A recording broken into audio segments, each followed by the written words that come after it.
Hey there, what you're about to witness took time, effort, and a touch of magic. But before we reveal the final piece, let's journey back to its creation. Actually, let's rewind even further, right to the very spark of inspiration. That's to say, nature and the outdoors. It's in the tranquility and peace I find during my morning walks through nature that my inspiration truly ignites. So while I still have that inspiration within me, I go back and I do a search of the animal that I feel like I want to create the next for my next project.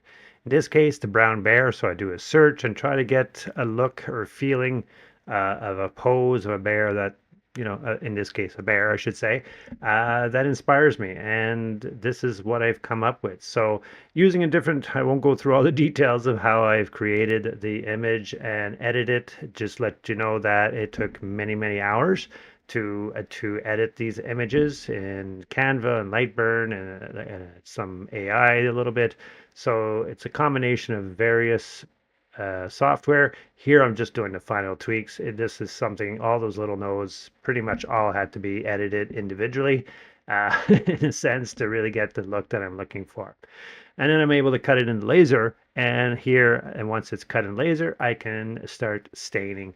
And I find this is the most enjoyable part where you can actually start giving it some color and really making it pop. It's just a matter of sometimes staining and restaining to get the right color combination next to each other, and also the fading in, fading out of the colors on each piece as well. That it also coordinates well with the adjacent piece that's on the work of art as well. So that's kind of it in a quick process. Someday I might do a full length video at real time because it's really fun to see these things being done in about 30 seconds. But just keep in mind, it does take several hours for this to happen. So much so that my battery on my phone actually died as I was filming the glue on part, which was a different day, of course, after the stain had dried and cured. I didn't go through the steps of course, just clear coating it and make it a frame.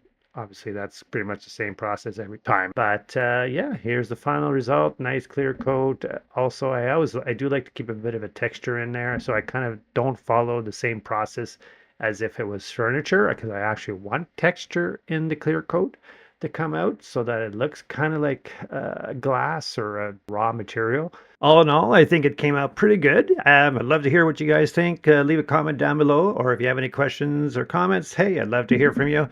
And maybe let me know what you think I should make next. I would love to get some other ideas and see if I can make them come true. So thank you for watching. See you next time. Take care.